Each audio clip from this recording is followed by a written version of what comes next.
రామ్ గోపాల్ వర్మ దర్శకత్వంలో తెరకెక్కిన latest biopic NTR biopic లోని మూడో పాటగా చెప్పుకుంటున్న లక్ష్మీస్ ఎన్టీఆర్. రామ్ గోపాల్ వర్మ మరియు అగస్త్య దర్శకులుగా కంబైన్డ్ గా పనిచేసిన ఈ సినిమా అనేక అవరోధాలను ఎదుర్కొని నేడు ప్రేక్షకుల ముందుకు వచ్చేసింది. ఒక ఆంధ్రప్రదేశ్ తప్పితే మిగిలిన అన్ని చోట్ల సజావుగా ఈ రోజు రిలీజ్ అయిన ఈ సినిమా ఓవర్సీస్ లో ముందుగా ప్రీమియర్ షోలను కంప్లీట్ చేసుకుని అక్కడ నుండి మొదటి టాక్ ఏంటో బయటికి వచ్చేసింది. ఆ టాక్ ప్రకారం సినిమా ఎలా ఉందో తెలుసుకుందాం పదండి.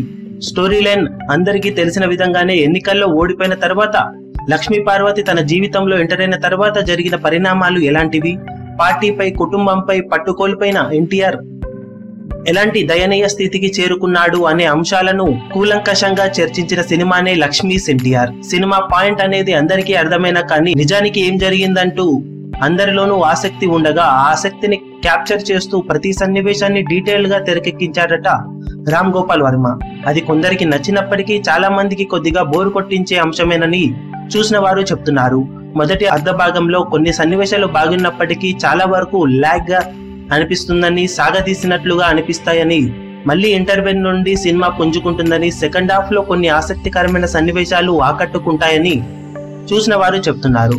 ఫైనల్ గా మొదటి అర్ధ భాగం రెండవ అర్ధ భాగంలోనే మెయిన్ సన్నివేశాలన్నీ పొందుపరిచారని, మొదటి అర్ధ భాగంలో క్యారెక్టర్ల ఇంట్రొడక్షన్ వాటిని బిల్డ్ చేసేందుకే చాలా సమయం తీసుకున్నారని చెప్తున్నారు.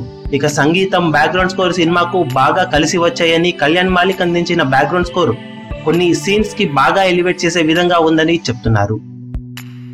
ఓవరాల్ గా పర్ఫార్మెన్స్ విషయానికి వస్తే లీడ్ క్యారెక్టర్స్ అందరూ తమ పర్ఫార్మెన్స్ లో ఆకట్టుకున్నారని, ఎన్టీఆర్ గా లక్ష్మీ పార్వతిగా చేసిన నటులకు ఎక్కువ మార్కులు దక్కాయని చెప్తున్నారు. ఓవరాల్ గా 2 గంటల 30 నిమిషాల పాటు ఉన్న సినిమాలో చాలా సన్నివేశాలు ఆకట్టుకునే విధంగానే ఉన్నప్పటికీ Ram Gopal Varma taking, slow motion capturing, సాగదీసే విధంగా ఉన్న సన్నివేశాలు కొంతవరకు ఇబ్బంది పెడతాయని, అవే సినిమాకు మేజర్ మైనస్ పాయింట్లుగా నిలిచాయని వారు చెప్తున్నారు. మొత్తం మీద ఓవర్సీస్ ఆడియన్స్ నుండి సినిమాకు ఫైనల్ గా వినిపిస్తున్న talk average to above average గా చెప్పుకోవచ్చు.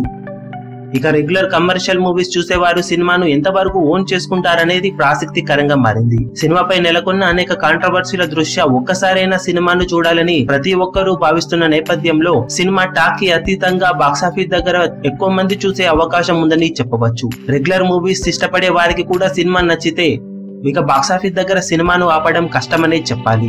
ఓవరాల్ గా ఓవర్సీస్ ఆడియన్స్ నుంచి average to above average talk ను సొంతం చేసుకున్న ఈ సినిమా కామన్ ఆడియన్స్ నుంచి ఎలాంటి టాక్ ను సొంతం చేసుకుంటుందో చూడాలి.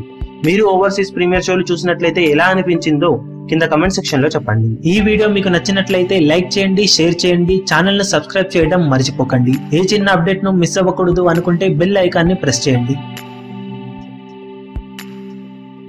లేటెస్ట్ సినిమా అప్డేట్స్ కోసం, బాక్సాఫీస్ కలెక్షన్స్ రిపోర్ట్స్ కోసం మా అఫీషియల్ యూట్యూబ్ ఛానల్ ను సబ్స్క్రైబ్ చేసుకోండి. ఏ చిన్న అప్డేట్ ను మిస్ అవ్వకూడదు అనుకుంటే బెల్ ఐకాన్ ని ప్రెస్ చేయండి.